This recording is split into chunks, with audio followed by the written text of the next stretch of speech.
तुमच्या जाहिरातीसाठी एक संधी मोठ्या प्रेक्षकांपर्यंत पोहोचवा। व्यवसाय असो किंवा इव्हेंट, विकासनामा सोबत जाहिरात करा। स्क्रीनवरील नंबरवर आजच संपर्क करा।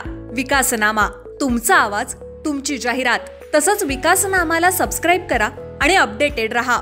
नमस्कार, मी विकास मिरगणे। विकासनामा डिजिटल प्लॅटफॉर्म मध्ये आपलं सर्वांचं स्वागत। चर्चा करतोय माथेरान संदर्भामध्ये। माथेरान पर्यटन स्थळ हे खूप महत्त्वाचं आहे।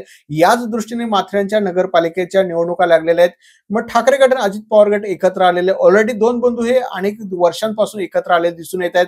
अशा स्थितीने ठाकरे गट आणि अजित पवार एकत्र आल्यामुळे माथेरानची निवडणूक ही खूप महत्त्वाची आहे, कारण माथेरान हा विकासाचा एक केंद्रबिंदू आहे आणि माथेरानच्या पर्यटनावरच अनेकांचं राजकारण चालत असतं। त्यामुळे मूळ मुद्दा असा आहे की आता माथेरान या ठिकाणी शांत ठिकाणी आता गरम वातावरण निर्माण झालेलं आहे। ठाकरे गट अजित पवार गटाकडून अजय सावंत जे माजी नगराध्यक्ष आहेत त्यांना उमेदवारी जे शिवराष्ट्र पॅनल कडून येत्या काही एक दोन दिवसांमध्ये जाहीर होणार आहे। त्यामुळे अजय सावंत जे आहेत थेट नगराध्यक्ष पदाचे उमेदवार असणार आहेत। त्यामुळे माथेरानमध्ये त्यांचा असलेला दांडगा अनुभव, जनसंपर्क आणि सर्वच राजकीय जणांशी असलेले घनिष्ठ संबंध, यामुळे अजय सावंतांचं पारडं जड आहे। त्यामुळे अजय सावंत पुन्हा थेट नगराध्यक्ष पदासाठी मोर्चेबांधणी करताना दिसून येते। सुनील तटकरेंचे जवळचे अजय सावंत म्हणून ओळखले जाते। त्यामुळे अनेक वर्ष राजकारणात अनुभव असलेल्या मंत्रालयापासून असेल, पुणे बिणे हे सगळे दौरा करून एक माथेरानला थंड हवेच्या ठिकाणी एक विकासाचं विजन घेऊन ते पुन्हा एकदा माथेरान नगरपालिका निवडणुकीनिमित्त जाण्याची तयारी करताना दिसून येते।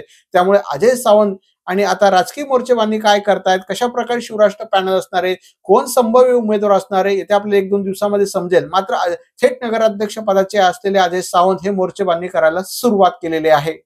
तुमच्या जाहिरातीसाठी एक संधी मोठ्या प्रेक्षकांपर्यंत पोहोचवा।